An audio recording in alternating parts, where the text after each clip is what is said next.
Welcome to Crescent City with your hosts, Natalie Jean and Jackie Zabrowski. I think it's because I was thinking about pulling Athea together. And then I was like, I have been trying to battle the wig, my Bryce wig that I purchased. And I've battled it, I think, fairly well today. It looks great. Thank you look beautiful. I feel like you're not happy with your look, and you look very pretty. You know, I just think that sometimes I know people want, it's like I am a pale goth bitch, and I forget sometimes until I get in front of a camera how pale I am. Girl, you're beautiful. What are you talking about? Well, it's also, I grew up, I've got that beautiful brown Italian skin, so I was like a rampant tanner growing up. Like, I like to be very tan. So this is really only in the last, 8 years. It's like you're having still, and also every, 7-8 years you change, and I have been really working on what's new Jackie gonna be. Have you thought about this? Maybe or just maybe she's relaxed. Oh, okay. Like the next 7 years, what if I'm just relaxed? Oh, you were just doing a personality. You can be relaxed. You just were choosing not to be. Right. And so now it's like, what it. if I choose to be relaxed instead of high key all the time? Then maybe that would be like a fun way to try life. Like everything's going to be all right? I guess, yeah. But more like the Meet Joe Black quote. Which one? That was when Brad Pitt did do the Jamaican accent when he said, everything going to be all right. And I think about that moment too many times. Parrot Head? Sure. Jimmy Buffett? Yeah. It's what everyone's been waiting for. Me to turn into more of a bird woman. You're not bird enough. You've not been bird-like enough for the audience so far. I should, I feel like I'm not aggressing with my head enough. Is that what you mean? Aggressing. Aggressing? I should be like, oh. I think it's because I can't properly, and I feel like I should at this point, know how to properly headbutt someone. And I feel like you know how. You shouldn't. It's not good for you. Yeah, but it's a good thing to know. I mean, at this point, I've had 4 concussions in my life, and I think that it's pretty rattled in there. The best thing you can do for a headbutt is if somebody has you from behind you and they're trying to hold your arms if somebody runs up to you in an alley and grabs you from behind, you can go back into their nose. Always go up into the nose if you need to. Because the nose goes into the brain. Well, it'll debilitate somebody real quick. That's what if you can't get up there? Because I feel like I'd have to do a running jump to do a headbutt. Oh, if it was a tall? Yeah. You'd have to go for the. You have to go for the nuts. You have to go for the nuts. Go for the nuts. Man, I just watched that King of the Hill episode. Oh, that's Bumpers. I don't know you.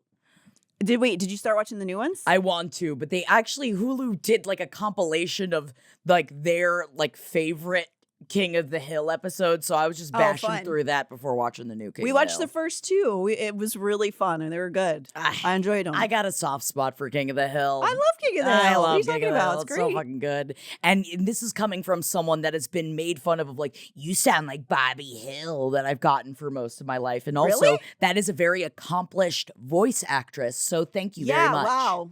And also, that is a woman, isn't it? Mm-hmm. Yeah. So what's the problem? Yes, go and tell that.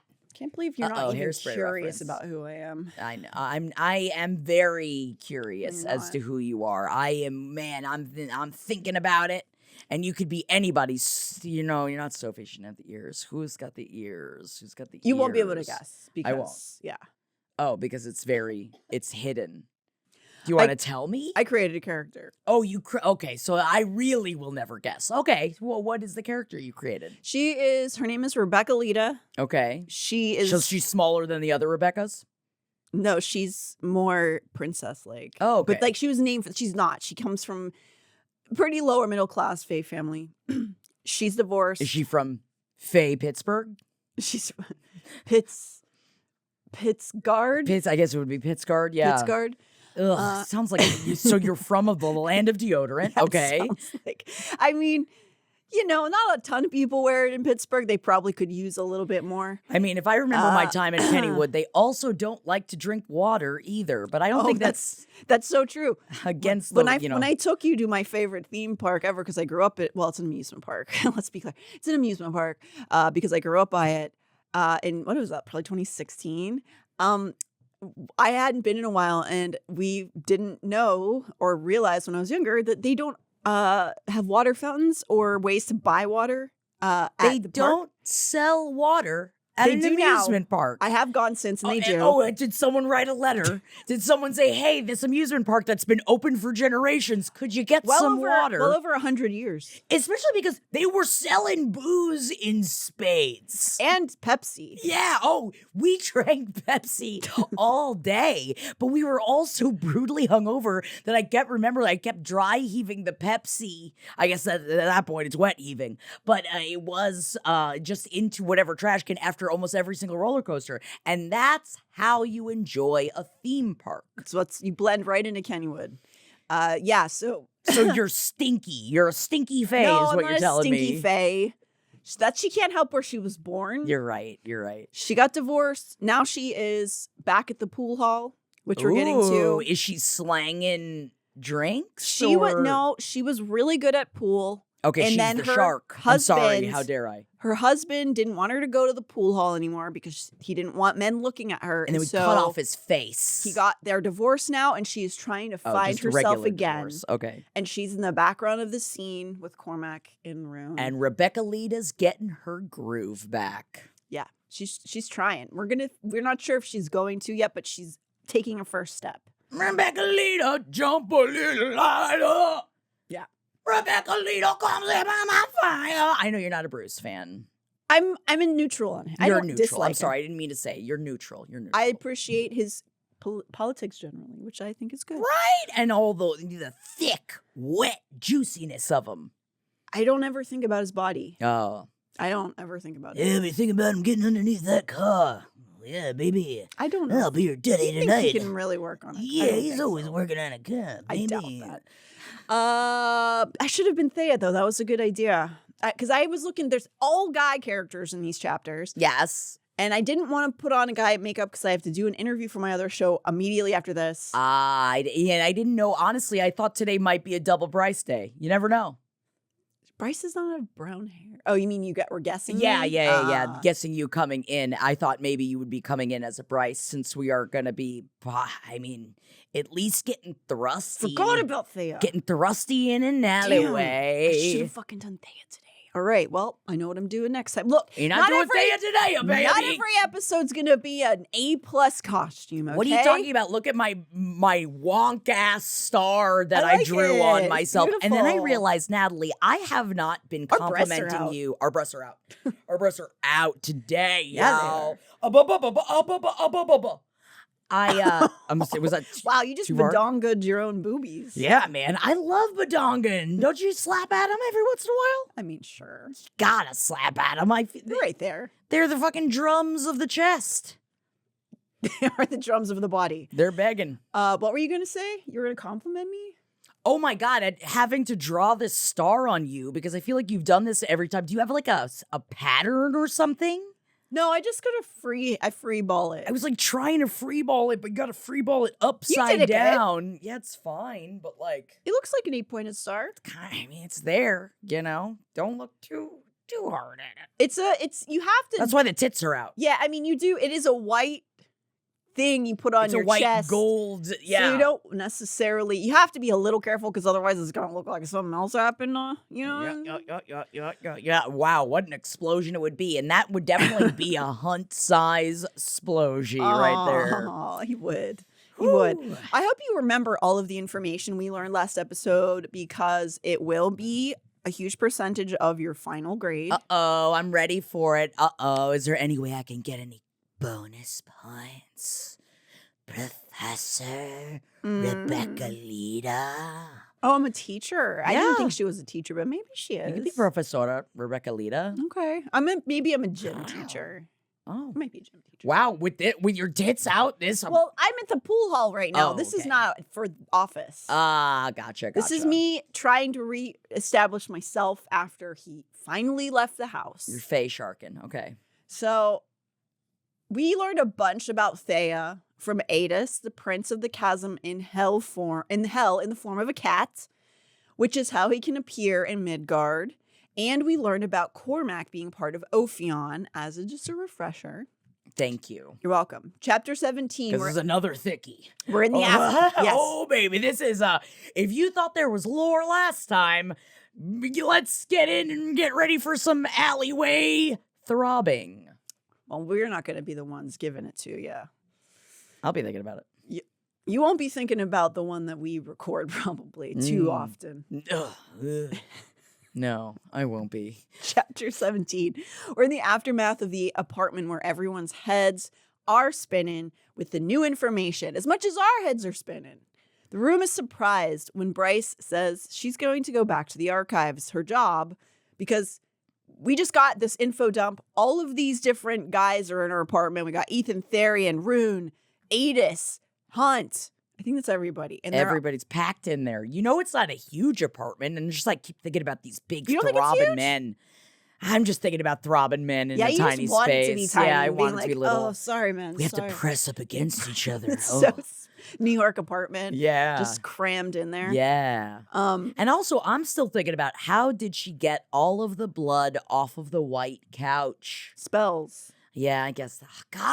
Cleaning spells. God damn it. They charge up, like they upcharge those things so much. For sure. Because you need them. So what, you're not going to pay for it? Yeah.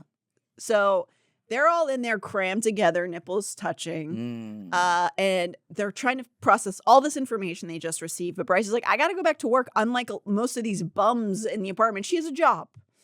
She gives Hunt a glance, and he knows to follow her towards the door. She thinks smugly how she doesn't even need her brother's fancy mind talking to communicate with Hunt. Before she walks out the door, the group all ponders over all that Cormac has revealed and whether it could have anything to do with Project Thur or Dusk's Truth, both titles or names or something from the email exchange between Danica and Sophie that we have access to now. Nobody knows, though.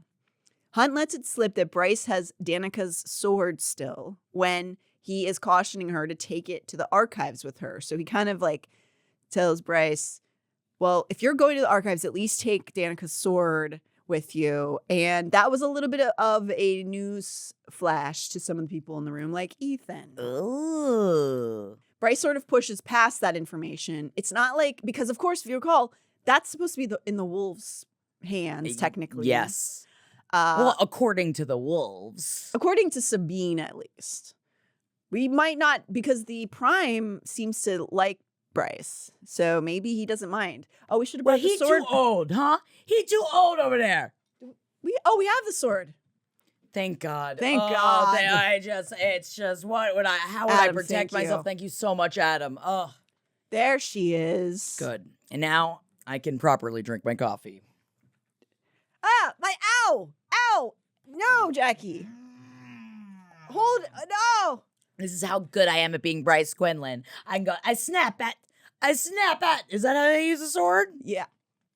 I will never hurt you, Natalie. She keeps squinching like I'm gonna hit her. I'll never hit you. I just feel like it could accidentally occur. It's very light. If it were heavier, yes, very much I could very easily hit you, but it is almost made out of foam.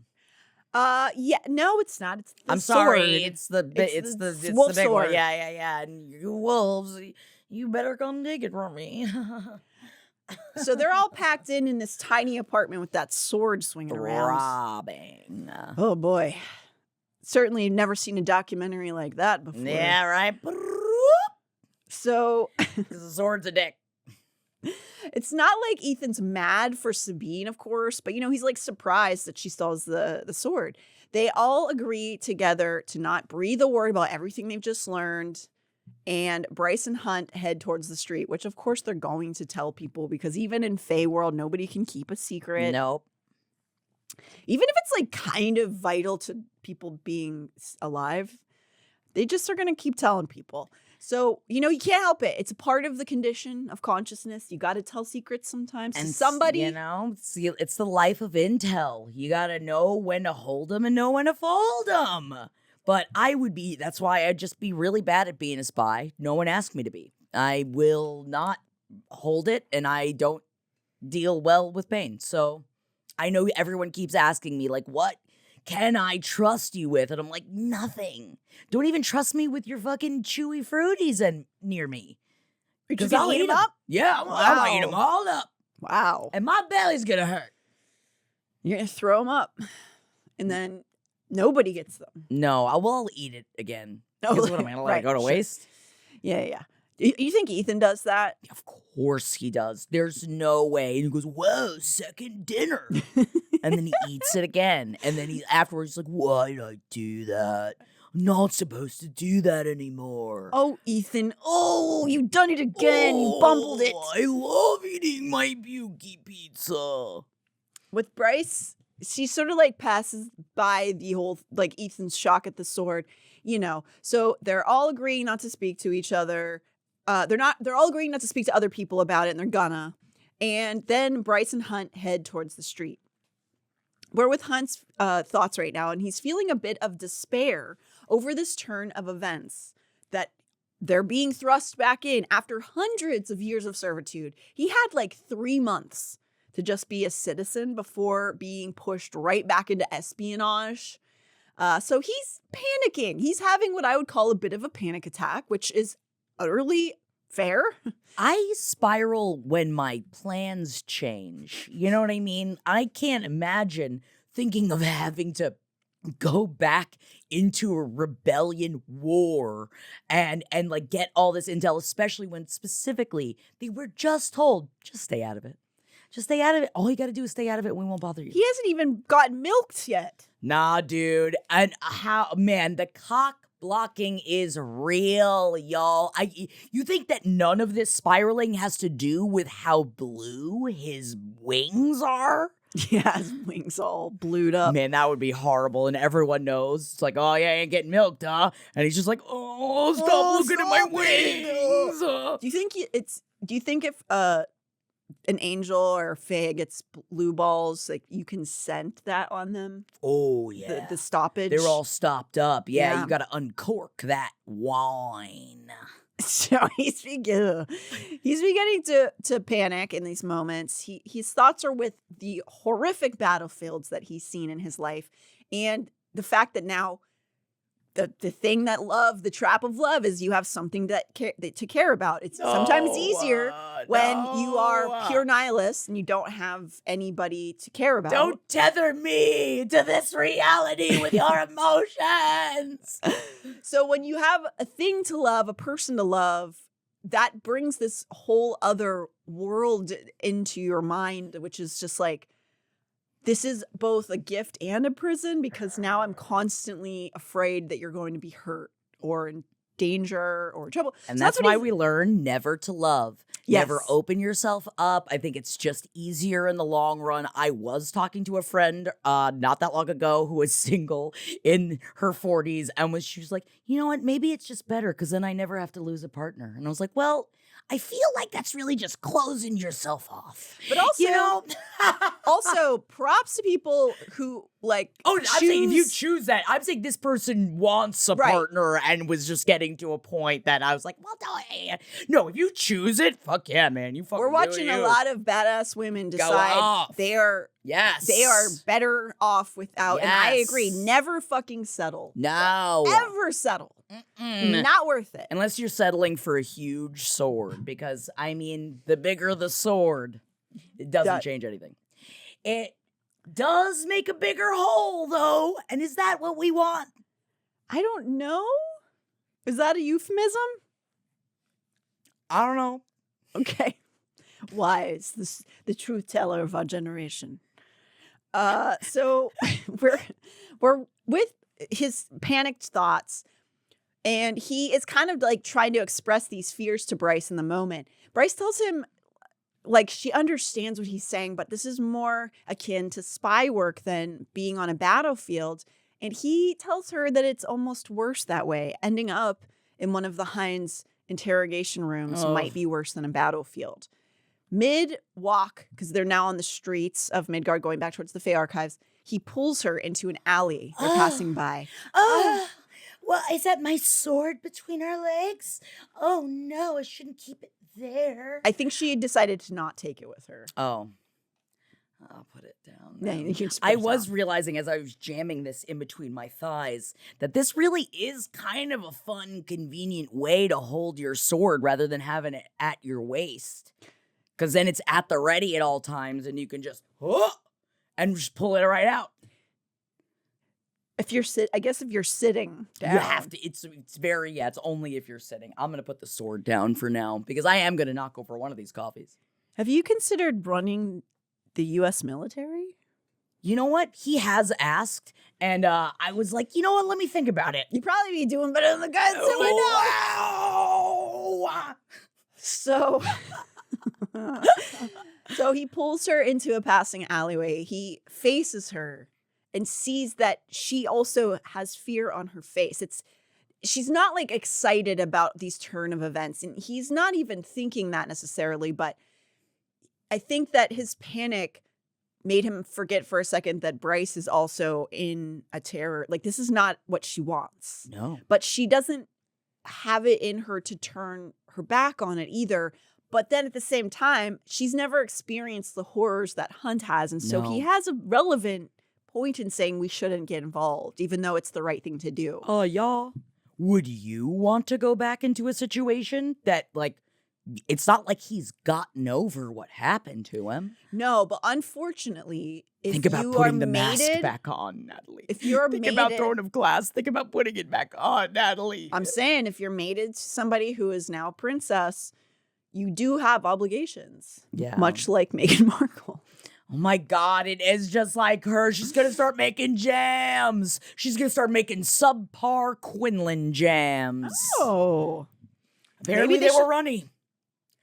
Jam experts have said the jams were runny. I don't know enough about jam. Although your husband makes a mean jam. And I ask him to do them again and he won't.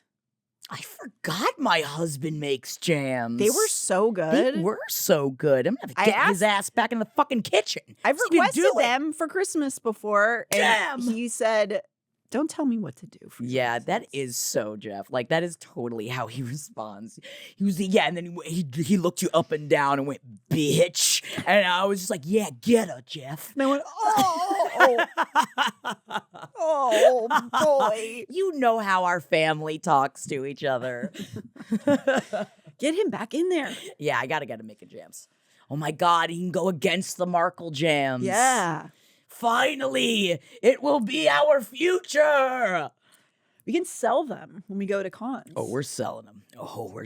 I'm sure they won't mind if we just sell them food we made in our kitchen. You don't need any permits. Like, don't look into how we make them. It's fine. You'll like it. That's what we'll say when we sell it. It's that logo will be, it's fine. You'll like it.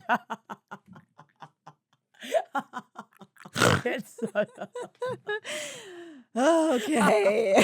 I'm so glad. It sounds like this when I say things like that it's like, it's probably for the best you're not a parent. Because I feel like it's like, it's fine. Yeah, you're like it. It's going to be fine. Get on the ride. Yeah, don't worry. Yeah, they don't strap you in. You'll be fine. Hope for the best.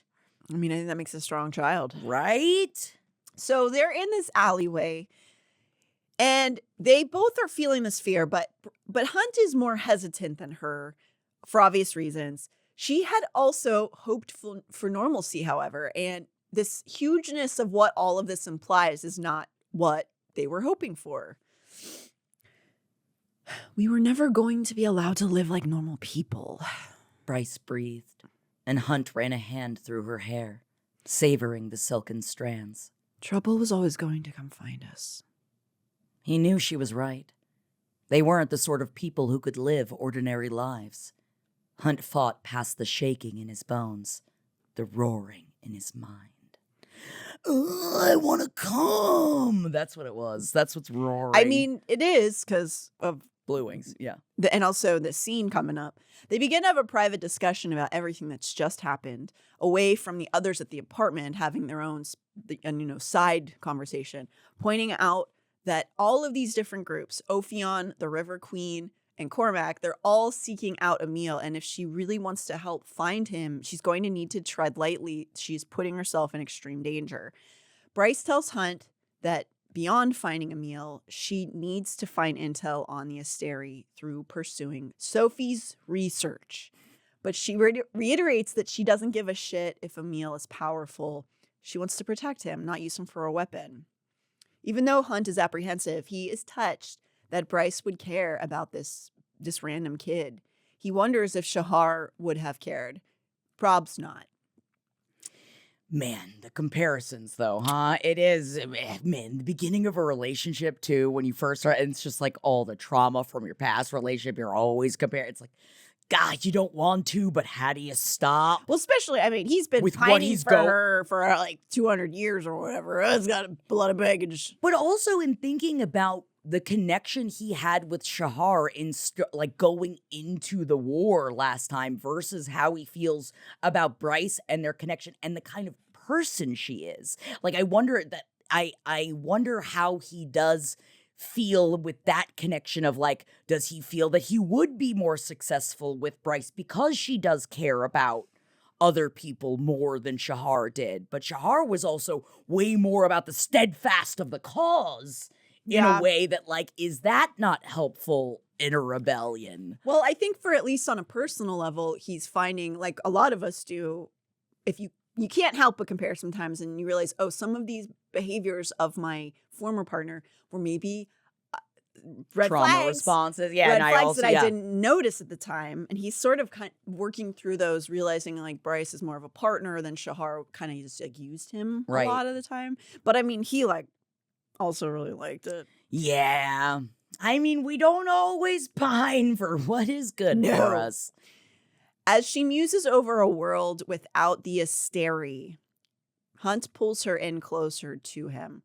He decides to be vulnerable and tell her that he wants to help that world become a reality, this world without the Asteri. But at the end of the day, he wants more than anything to have a world to share with Bryce, whatever that means. We're not erotic yet. That is romance. I'm sorry, it's romance. I'm sorry, I thought my sword was getting... I know, it got up there. It was your romance boner. Yeah, thank you. Her eyes softened once more, and her thumb stroked over his cheek again. Same, Athalar. He huffed a laugh, bowing his head, but she lifted his chin with her other hand. His fingers tightened on her waist. Bryce's whiskey-colored eyes glowed in the muted light of the alley. Well, since we're dabbling in some seriously dangerous shit, now's probably a good time as any to admit I don't want to wait until winter solstice. Through all these things that we have learned in this book already, I feel like at this point I was like, I forgot that you guys were waiting for winter solstice. It's just like... You knew they weren't doing it. You know they can't. They know they shouldn't.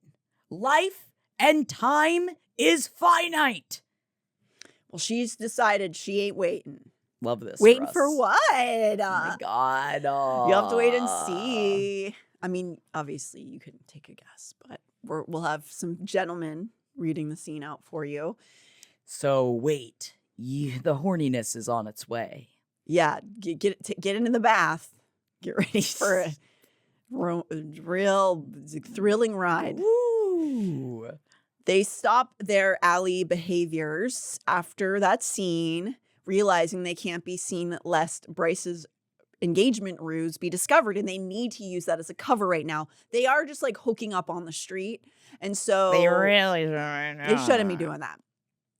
Bryce and Hunt make plans to get together in a more intimate setting that night. Surely nothing will stop that. No, not the apartment filled with people trying to get intel to possibly start a war.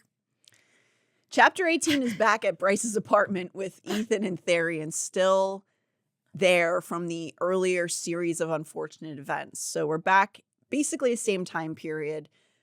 Ethan and Therian are the only ones left in the apartment. They're still reeling, but Bryce had, upon her departure, requested Therian fill Ethan in about some of what has happened over the last spring because he's not filled in. They haven't been speaking. he wasn't at the summit either. So Mm-hmm. the people who saw some of the activities of what went on in the spring attack, he doesn't know. Therian breaks the news. Hunt killed Sandriel and Bryce killed Micah. Not only that, but the real big news for Ethan, Micah killed the wolves, including Connor. This is not something Ethan knew. And he Man, is I would stunned. be so scared to tell a wolf like these big things. It's just like, are you gonna don't attack me? Don't kill the messenger. I know that you're gonna probably be upset, and I know that you have a difficult time like controlling your emotions. Water wall, water wall, Yeah, water yeah, wall. it's just especially with Myrrh. I know that Therian obviously he's not nervous or worried. I feel like he can handle himself. Yeah, he can. So he did have to tell him that news. And Ethan is stunned. But as we're with his thoughts in this part of the chapter, we're also privy to his deep-seated feelings of pain that he wasn't shared this information, like him not learning this from Bryce or having this information from somebody who cares. Like he's sort of going through the emotions of losing his entire pack and just being like, wow, I'm completely alone. But just like sort of rich since he shut Bryce out. And so why would she tell him stuff? But it's also like, man, I can't imagine how I would feel if all of my friends and my brother were fucking ripped to smithereens while I stepped out. So, I'd probably make some weird decisions as well and probably push a lot of people away. Well, then you don't get the information. Come on. It's sort of, I understand. But his wolfiness cries out for a pack that just doesn't exist right now. And so even though he is feeling the shock about the news about Connor, he feels a little betrayed that no one filled him in on the real way his brother died until this moment. He also feels a sense of shame. He's feeling a lot of feelings right now. I mean, he usually does. It's a lot of this. Oh, man. That sound is what personifies Ethan, I feel like. He's really good at Sunball, though. He is. And, but also it's like, he's young. He's a young wolf. Of course he's gonna be, like, that's the thing, right? He's only like a couple years younger than Bryce. Yeah, but I feel like it still is a wolf, like in the way that human males that are born males don't, their brains don't function. Call them dumb? Smart. They're dumber for a longer time. I mean, they is are. what I'm saying. I don't know how to That's properly fair. say that, but they're dumber for a longer time. Biologically. Biologically, they're dumber for a longer time. And I imagine if you throw wolf on top of that, that's not really going to help. I feel like that pushes I wouldn't rent a car to that wolf until they're at least 35? 40. Yeah, 40? I feel like I think we got to double it. Or, That's fair. That's not 40 though. So I'm not here to do math. I'm here to do science, obviously. Yes, we're going back to our science longer. experiment. Dumber. Let's get back into our laboratory. Thank you. So- Rebeccalita. Thank you. I need to recognize that. I'm sorry what you're going through Thank with the you. divorce Thank and you. trying to become a pool shark again. And I'm just going back to my skill set that my husband was intimidated by. whoa, yeah. And I'm not even trying to find love at the pool hall, but if it finds me there, so what be am it. I to say no to? you You're know? damn right. Now, so we're with Ethan. He's feeling all these feelings. Therian ends their conversation.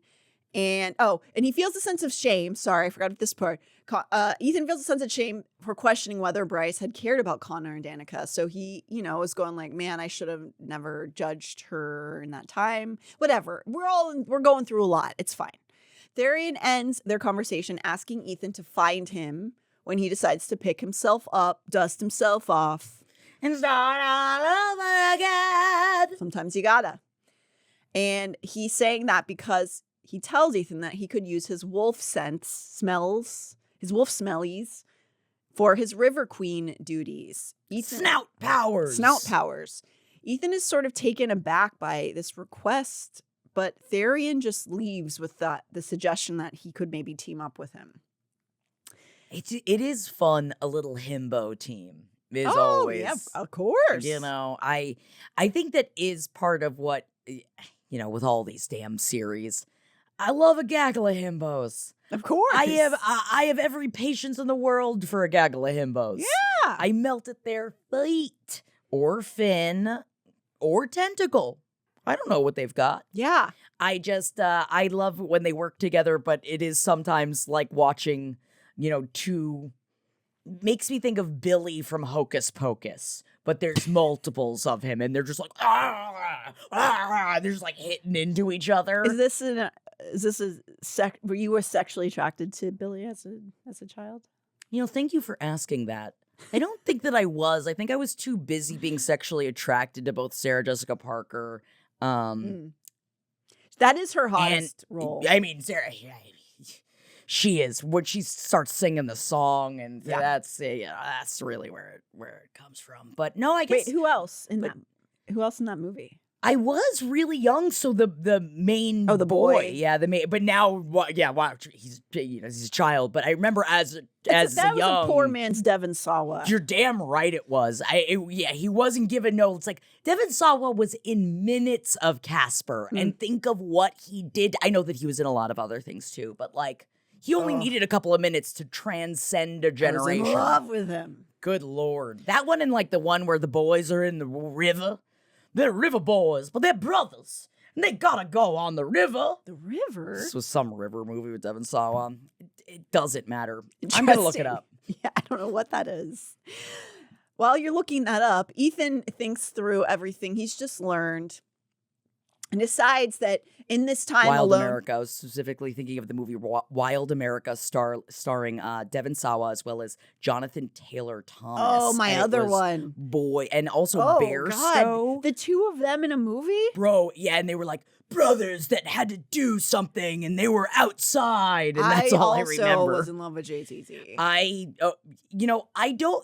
feel like we could watch this together, and I know it won't give you the same. Well, I hope no. Ew. But I can go back into my inner child and be like, oh, I wish you would have seen this. Yes. It's how I feel watching Buffy, that like if I watched Buffy when I was the age that Buffy was coming out, I would be a different human being. Like I know that for a fact with what, like the feelings I'm feeling validated by. And what would you be doing now? I mean, kissing more women, probably. I mean, Willow is really, it's just the whole, we're in season 5 of Buffy, and you just got to say, if you have never gotten into Buffy and you like these worlds, I think you're going to like Buffy. But then you wouldn't have become a podcaster. You'd be some kind of like biochemist that saves the world with a experiment. It was the only other option I had. Maybe you would have been a weather person. Oh, take me I'm back. sorry. Although you say that, but right now I am getting lost in the world of TikTok that is talking about doomsday and the Russian earthquake and what's going to happen. Don't do that. So maybe it's for the best that I'm not in the world of weather anymore. Please don't go down doomsday TikToks. It's an endless. Yeah, pool. but Natalie, they have no proof. Right. Okay.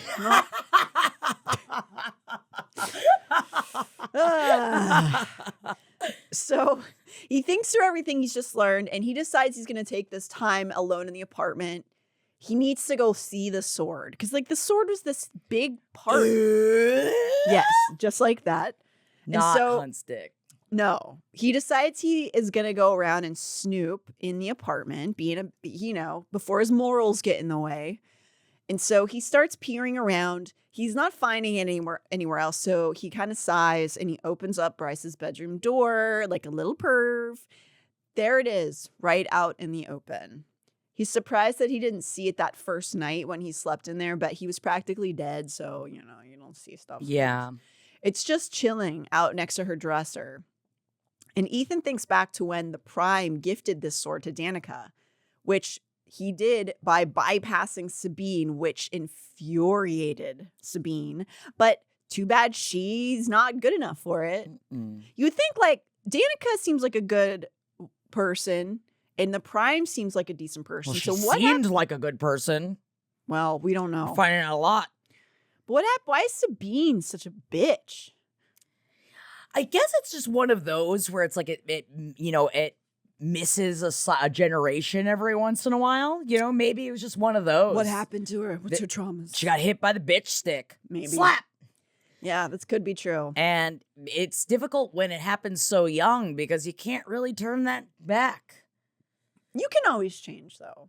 She also got hit with the ugly stick, too. Except she didn't. She's really hot. Beautiful. That's the fucking problem with all these villains. They're so beautiful. So hot. But, I think it's just someone that probably has been waiting. I imagine you're filled with a lot of acid. This is coming from someone that, I'm not, I don't get, a trust fund. There's nothing I'm swinging it around, Natalie. Don't worry about where the sword's going. I feel like if you're just waiting your whole life for somebody to die so that you could take control over everything and you're that power hungry, you must over time just really get filled with such an acid that you can't be a good person if that's something you want. Or I feel like it's the other of and maybe this is just because we read Spare, and Prince Harry's just like, oh, never gonna be the king. So nobody cared about me. It was just a spare. Just a spare. So that also affects a life. Yeah, sure. I they think can't even ride on the same helicopters and private jets, Natalie. It's really, we don't think about his suffering. What enough. would we do if Henry and I could never be on a plane together ever again? That's why we have 2 separate helicopters for LPN. Mm-hmm. Yeah. So we can make sure one of them is always safe. Yeah, both of them say House of Zabrowski on it, so we never know which one is which, so there is usually an argument on board, but it's honestly, I think if you're not tussling as an adult, you're not doing it right. There's also a 3rd helicopter with a faker in it. So for Wendy and Carmi. For when all of the snipers come by. Oh, God, I hate it.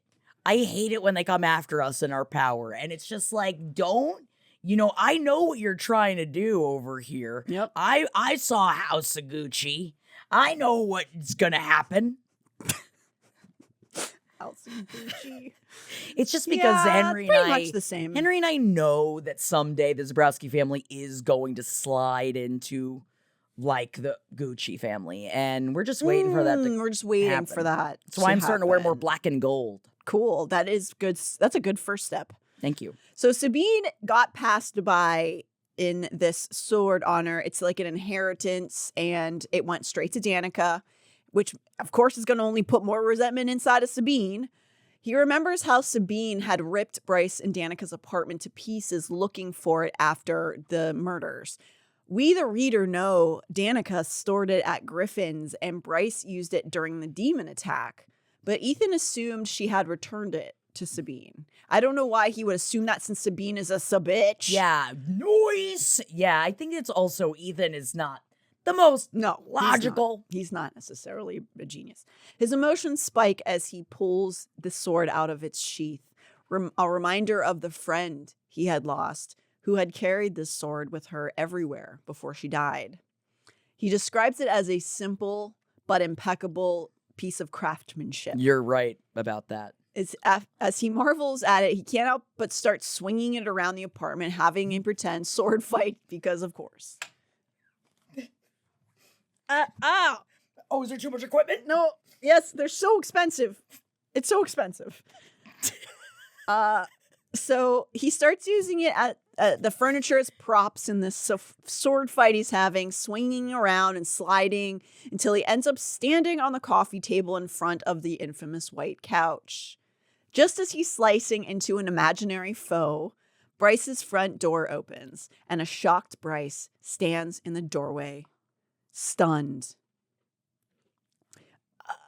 I forgot my work ID. Bryce started, brows so high they seemed capable of touching her hairline. Ethan prayed solace would melt him into the floor and boil his blood into steam. It seemed the sun god was listening. The coffee table groaned, then cracked, and collapsed entirely beneath him. You silly wolf! What are you doing up there? Get down off of there! Get off of there! You're not supposed to be on the table! Get over there! Oh, Ethan. Oh, Ethan. To be fair, this does seem like something that would happen to me. But I mean, I was on remember old Jackie Noodle Ripper Zabrowski? No. I was on a noodle in my mother's It was pool. amazing. And my lower back had been pulled out, and I was sitting on the noodle, and the noodle just atrophied beneath my feet because I was standing on the noodle, and I went, huh! And then I hurt my back. I went to grab it, but I made such a sound that my whole family really just lost their minds. Look, it was the cartoonish element of this pool noodle cracked in half. And because it was under Jackie, it shot up on either side of her into the air on both sides. And she just went, oh! And you're vulnerable when you're in a pool. And then it was just, it's like, of course, man, you do that kind of stuff in front of your older brother. And then it's just like, oh, God. Listen, at least it was just in front of your family. Imagine if it was when you were younger and you were like flirting with a boy. Oh my God. Or especially at a pool party when I was younger, which was already so filled with so many difficult emotions. And then if that happened, no, I don't know what I would have done. You screamed, my back! My back! And then they all laughed and laughed. So you're right. That is it's very our family. I've broken a chair or two in my day, and man, you think you're going to die of embarrassment, but you don't. You just keep on keeping on. Listen, you had a noodle accident. I had maggots in my laundry. We got a lot of stuff going on. We all have stuff, Just think, every time you think not everybody has problems, everybody's got something. Even these guys. These nuts. What? Rebeccalita? Even Rebeccalita. I mean, she doesn't have custody of the kids anymore, but it might be for really the best. Does she want them? They really impede with the whole pool shark aspect. He trapped her. So, mortified at what had just occurred, he scrambles to think of something to say to her. But before he can get a word out, Bryce starts walking towards him, her eyes focused on something nearby where he lays, sans his dignity. What the hell is this? She asked, kneeling. Ethan turns to where she is looking and sees that she's picked up a pile of papers, seemingly from inside of the table. They quickly determine that these must have been left by Danica since there are no drawers in this table and the furniture all belonged to Danica prior to Bryce living there. So these were inside, I guess, like a hidden latch. Hidden papers. Although, to be fair, how many papers that you would like, oh, I'm going to keep this, I have to keep this, that you just have lying around your house? That I feel like if I had important information just on a piece of paper somewhere, I would never, ever find it. Well, they were in the table. But I'm saying, even if it were out in the open, you're not looking at that shit. Every time you write a note for yourself, do you ever go back? It's like very rarely do you remember to go back and look at it. For me, writing notes is just, makes my pen brain. To paper. Yes. I won't ever even look at it again, but it helps me sort of solidify it. It's how I remember lines. I write them down. Oh. Before we can peer into what these papers are now, we cut over to Rune on the same afternoon, brooding in the Ox Armory with Declan and Flynn. This was the plan for the day before Bryce had texted him earlier to meet. He just was going to have a day, go to meet with the Fae Boys. They're going to clean their weapons off. They're going to do an inventory. Then they're going to go home. But no, can't have that. Little sister's back in town and she needs him to come and learn a bunch of dangerous information that'll mess up everyone's lives. Sorry. That's what you want. You were sad you weren't talking to your sister. Well, this is what you get now. Yep. So he had this plan for the day that's been ruined, and now fresh hell is rained down upon him. And the other two don't understand what he's brooding about. So after the three of them He's so good at brooding, though. It's really hard to stop him once he starts. He looks so good doing it. Oh my God, he looks good. He's just one of those bastards. Just like a cigarette hanging out of his mouth. Oh, and you're just it's like drinking midday, and it's like you shouldn't be, and I shouldn't be attracted to the fact that you're doing attractive? This. Fuck. Man, that picture I gave you. Oh yeah, totally. Woo. Yep. put it in my she shed. Yeah, hell yeah. Slut hut. Slut hut. My bitch hitch. Aw. Yeah, which is fair because my dogs are always in there, and they're girls. Hell yeah. They're female dogs, so it it's is a a bitch hitch. queen's apartment. So they do their little requisite teasing of each other, and then Rune lets them know about everything that's just gone down in the apartment. He immediately breaks the promise to not tell anybody. He knows Bryce. He's just like us. Yep. He knows Bryce and Hunt will be pissed, but Rune only trusts these two with this info, and frankly, they're his partners and probably need to know certain things for Rune to be able to be like safe throughout these things. So, and true to their loyalty to Rune, they tell him after he reveals all of this new information that they have his back, whether or not he decides to put himself at risk by working for Ophion. Because again, if you need a refresher, Cormac, as he was leaving, asked if Rune would come meet with him to pitch the idea of working with Ophion, the rebellion. As he is the prince of the Fae, it's like it's not a safe decision. It's scary. Rune feels love for his friends, even as he's so bummed about everything going on. He considers them his brothers.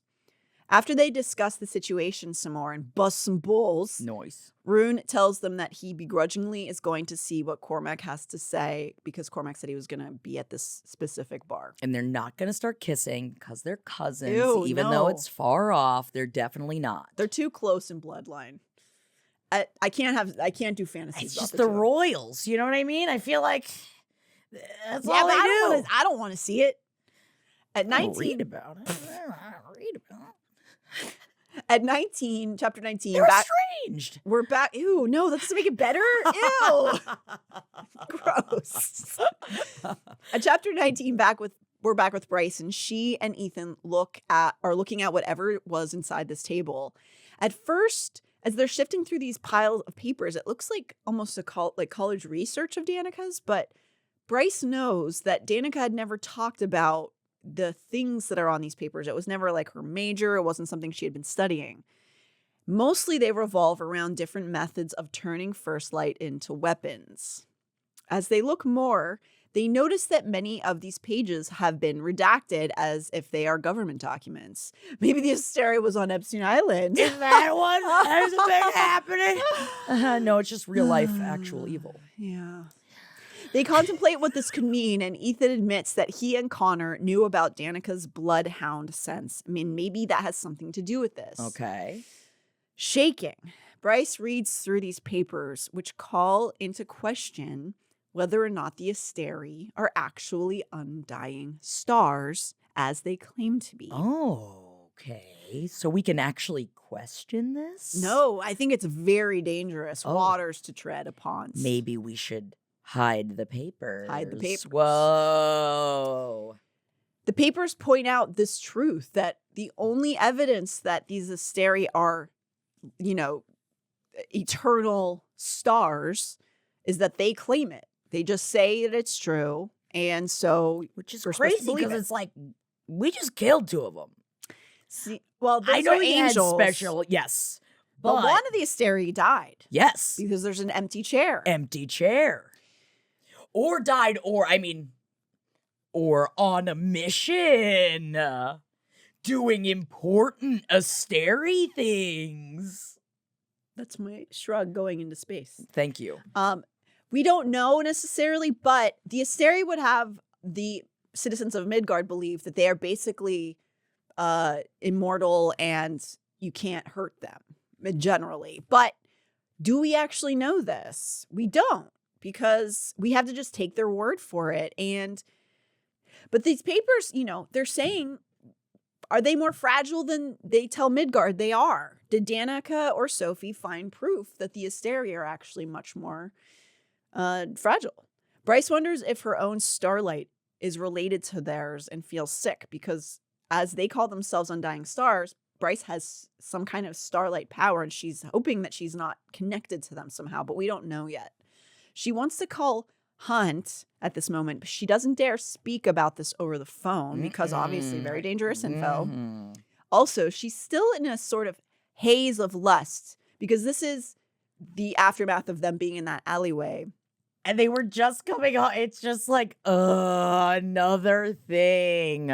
So even though this shocking revelation, it has got her kind of like spun, got her twisted. Sure. She's distracted by how much she wants Hunt physically. She tries to shake off her lust, thanking Erd for calling her back to this apartment just in time for this discovery. She exhaled, ran a hand over the pages. The final papers in the pile made Bryce's breath catch. What is it? Ethan asked. Bryce shook her head, angling slightly away from him to read the text again. Dusk's truth. Dun dun dun. It's the mysterious phrase that was in the email exchanges between Sophie and Danica. So she has this written on this paper. Bryce turns the page, is disappointed to find the rest of it empty. Come on! You just keep throwing these phrases out here. It's like Danica died before she could finish the research. Even with all this, she knows she has to go back to her job at the Fae Archives. Bryce teases Ethan not to play, quote, warrior hero on any more of her stuff. And he's like, oh, geez, oh. Bryce snickered and grabbed her ID from where she'd left it hanging beside the door. But then she sobered. You looked good wielding it, Ethan. I was just screwing around. His tone was tense enough that she didn't say anything more before leaving. We go back over to Rune. I was just going around. Sorry, he's just such a big dumb idiot. He's pretty dumb, and I like that. No, he's a sweetie. I don't dislike him either. It is just I can never really move him from the little brother. No, category. I'm not attracted to his character. No.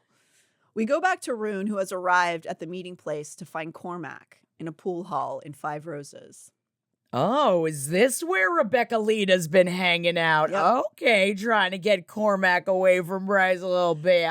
No, she's there for the pool. Oh. If she finds love, it's like on accident. Oh my God. She's reclaiming her talent. Yes. Okay. Get ya groove back, bitch. Cormac, who is playing pool against the satyr when Rune arrives, tells Rune he wouldn't have acted on his threat to tell the Autumn King about Rune's mind-speaking powers, whether or not he showed up, essentially saying, you didn't actually have to come. I wasn't going to do it. By way of greeting. Oh, he's so sure of himself, Cormac. Oh, yeah. You make me want to roll my eyes on top of that dick. Whoa. You'd be down there, but you'd be rolling those eyes. I would be. Yeah. But then he'd probably love it. And he would. Yeah. No, his heart's with another Thunderbird. Rune is like, whatever, dude. Just tell me what you want. The satyr bails, and Rune takes his place. To go back to her full life, right? Is it you the satyr? Oh, I thought you were the one playing pool with him specifically. You're just at the establishment. I'm at the pool hall. Gotcha. Okay, all right. No, I'm a fae. I didn't mean to misspeak of the actions of Rebeccalita. Thank you. I appreciate it. I'm just trying to give her a fullness that she expects and deserves. Thank you so much. And she feels validated and seen. Thank you. So Rune takes up the place of the satyr who was playing pool with Cormac as Cormac racks the balls. They are hesitant around each other, but far less tense now that they know they are sort of on the same side of history. So before they were like basically mortal enemies, and now they have this sort of tense camaraderie in this moment. Guess we're on the same side. Guess. Rune immediately starts dominating Cormac and pool. And, and Cormac self-consciously says, well, yeah, it's because this is more your crowd. Hanging out in bars and stuff. I've just got other things. That's right. Oh, yeah. I forgot. You're so important. You're so big. Oh, I forgot. Yeah, you don't usually, bow down to the wiles of a shark. Yeah. So he has to basically kind of put Rune down because Rune's better than him at it. Rune's like, sorry, I'm fun. Also, I sort of head the entire Ox for the Fae, so why don't you shut your face up? So yeah, I choose to not be good at pool. After some more back and forth, Rune's just like, just tell me why you want me to be here, bro. Cormac's like, okay, we have a hole in our communications because of Sophie's death. And I just realized something I can't. When I was writing this, I was like, oh, wow, I never put that together before, but I can't say it right now. Tell me via mind speak. I'll tell you afterwards. Oh, are you waiting? No, I'm trying to work on our mind speak. I think that if we worked on it, we could get into it. Okay. I Is it just just straining the face muscles? Yeah, I think that's all you have to do. Okay. So I guess we have to really wait for like the Botox to fall out. Yeah. Yeah, you gotta I can't wait really. I can in do a little between. bit. Yeah, I can do a little bit. Look at that. You move. Whoa. It's like, what do we pay for? I don't know. I don't know. We're all just trying to make it by, guys. So we're there's some more. So then they're going back and forth. He says, we have this lapse because of Sophie being a part of this communication line. Sophie was the point person to communicate with somebody named Agent Daybright. Cormac goes on to explain.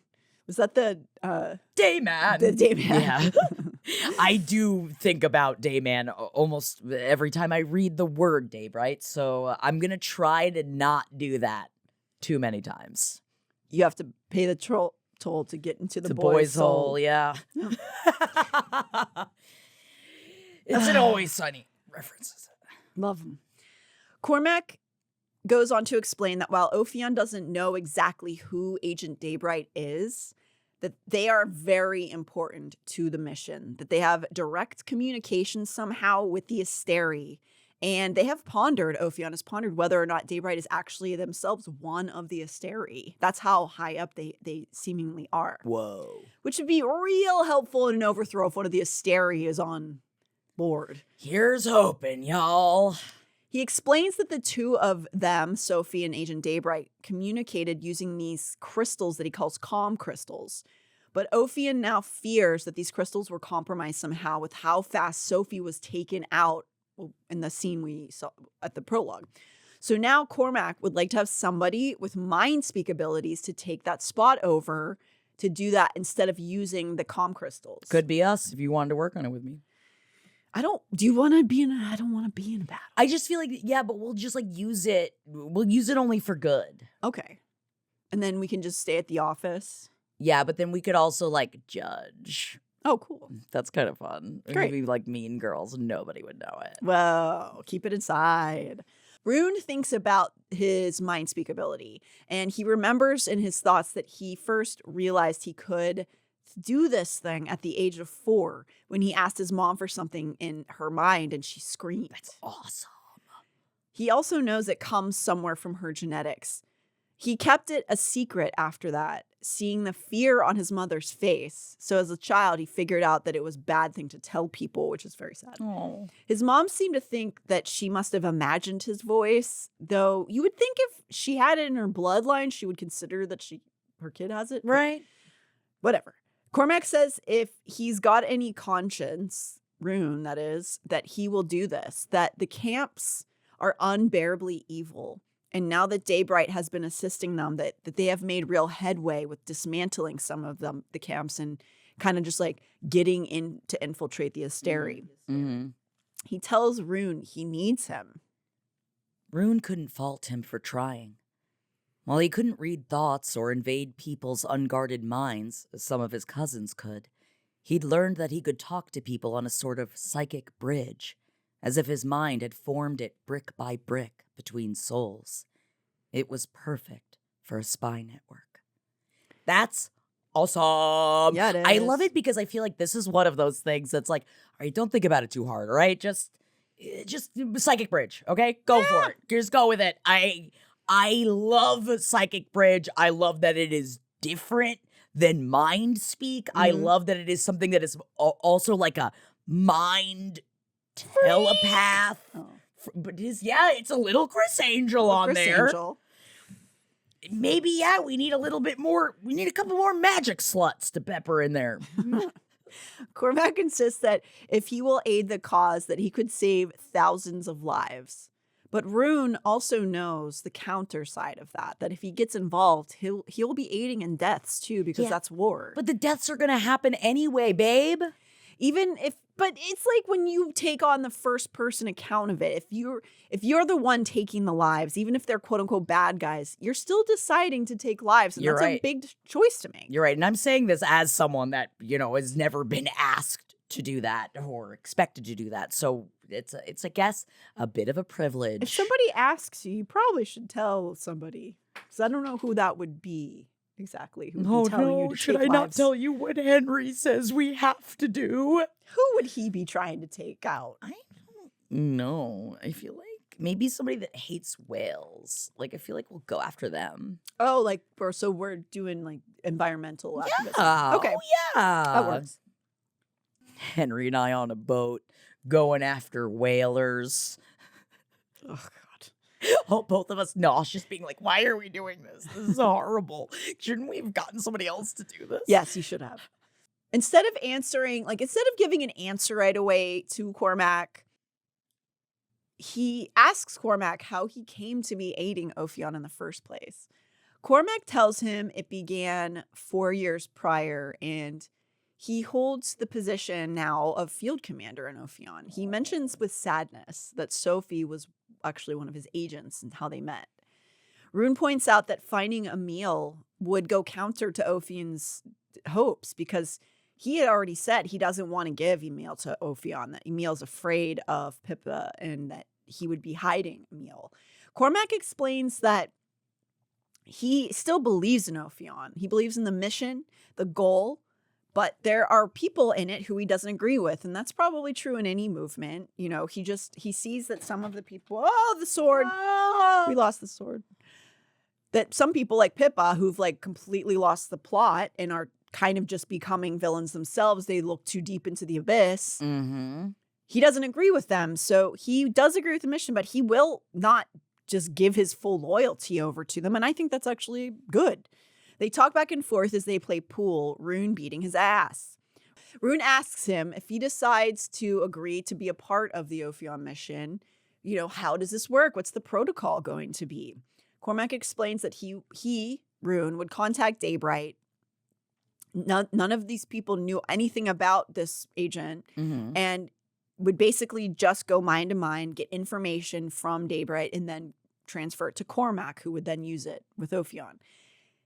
Then he says that, Cormac says, you can trust me because we both hold extremely dangerous information about one another. And Ruhn could just as easily get Cormac thrown into the Asteri torture dungeons as Cormac could Ruhn.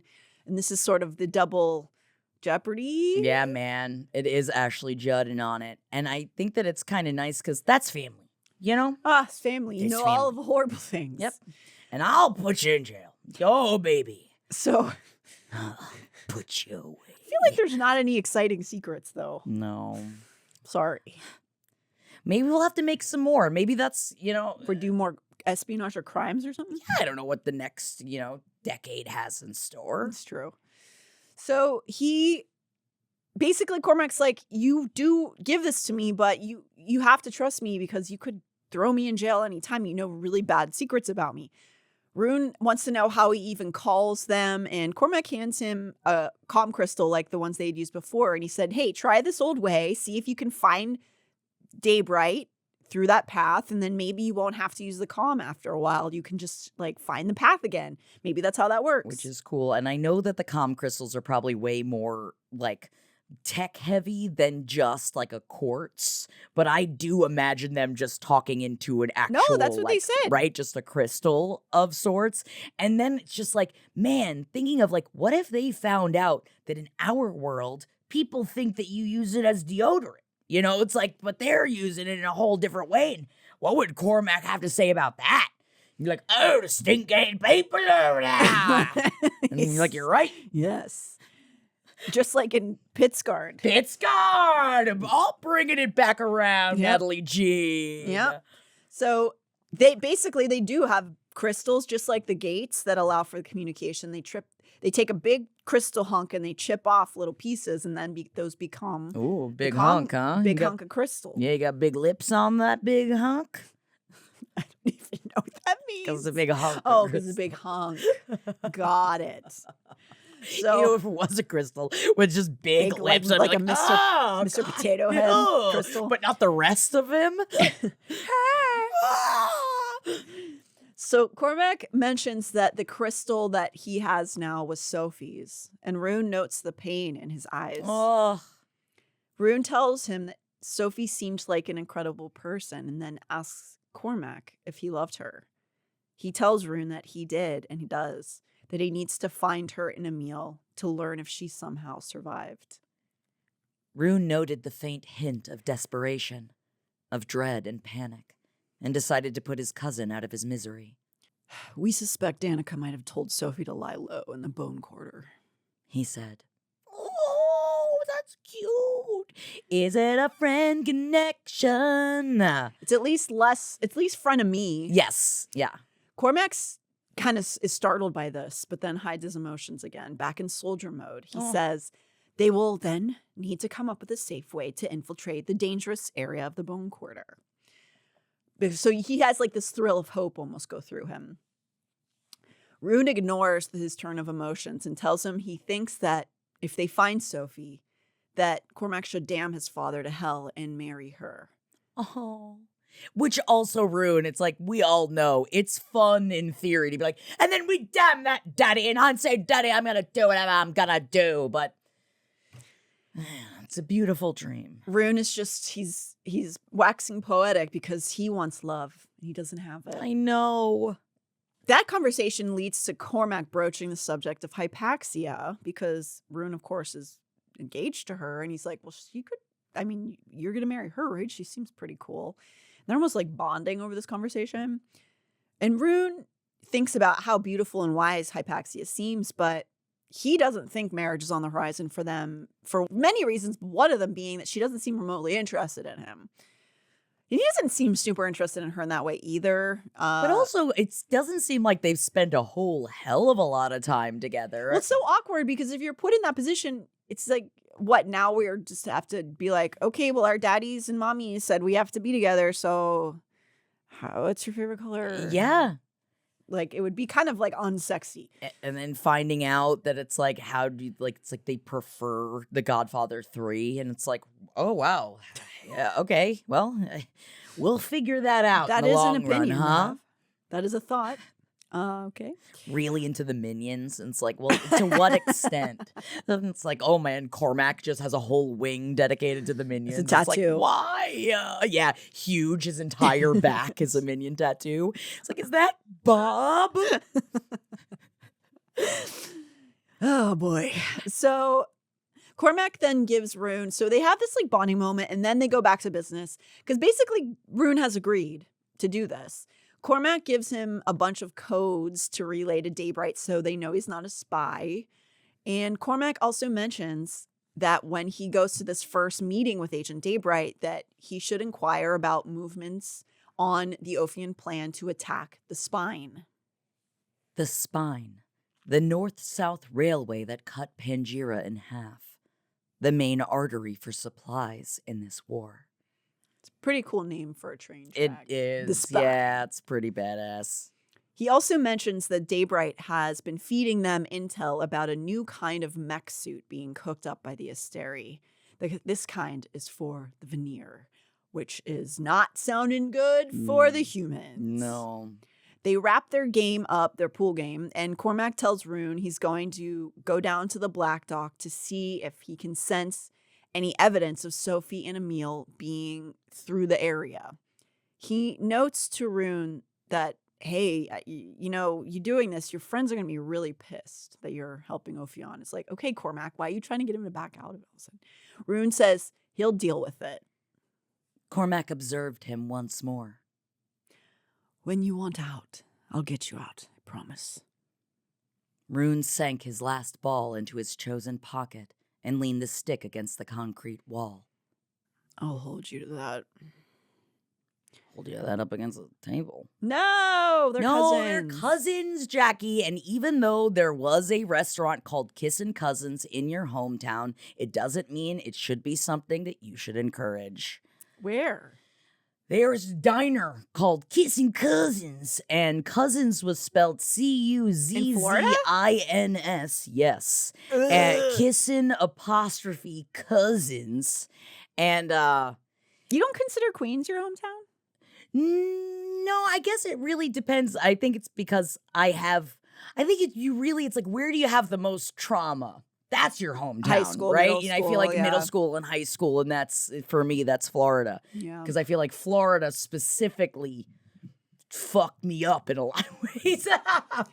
I don't know why. It's doing great a now. delight. I know. Well, this was great. I guess everybody's about to get horny, huh? Oh yeah, baby. Be careful. And now, Dudes Grappling with Erotica, starring Mike Lawrence and Jake Young. Bryce asked, head tilting to the side. And what about Cormac's talk of freeing the world from the Asteri? That doesn't hold any weight with you? Of course it does. He slid a hand over her waist, tugging her closer. A world without them, without the archangels and the hierarchies. I'd like to see that world one day, but his throat dried up. But I don't want to live in that world if the risk of creating it means... Get it out. If it means we might not make it to that world. Her eyes softened more, and her thumb stroked over his cheek again. Same, Ethelol. He huffed a laugh, bowing his head, but she lifted his chin with her other hand.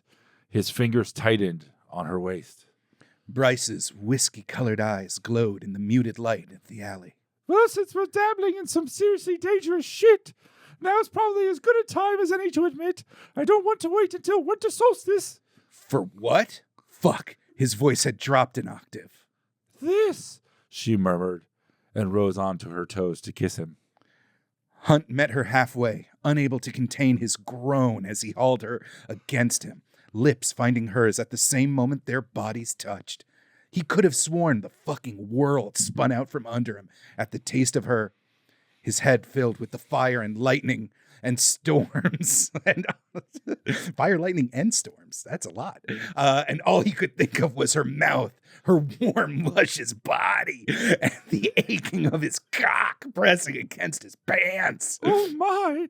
Pressing against her as her arms twined around his neck. He was going to kick that wolf out of the apartment immediately. Hunt twisted, pinning her against the wall, and her mouth opened wider on a gasp. He swept his tongue in, tasting the honeyed spice that was pure Bryce. You ready for that, Bryce Spice? She wrapped a leg around his waist, and Hunt took the invitation, hefting her thigh higher, pressing himself against her until they were both writhing. Anyone might walk by the alley and see them. Lunchtime workers were streaming past. All it would take is one peek down the alley into the dusty shadows, one photograph, and this whole thing, Hunt halted. One photo, and her engagement to Cormac would be off, along with the bargain Bryce had crafted with him. Bryce asked, panting hard. What's wrong? Words had become foreign. All thought had gone from between his legs. Between her legs. He swallowed hard, then gently backed away, trying to master his jagged breathing. You're engaged, technically. You have to keep up that ruse with Cormac, at least in public. She straightened her dress. And, shit, was that a lilac lace bra peeking out from behind the neckline? Why the fuck hadn't he explored that just now? Bryce peered down the alley, lips swollen from his kisses, and some feral part of him howled in satisfaction to see that he had done that. He had brought that flush to her cheeks, the wine-rich scent of arousal to her. She was his. And he was hers. Utterly fucking hers. D and P. Together as one. Do you think we have problems expressing ourselves sexually? I haven't in over 45 years.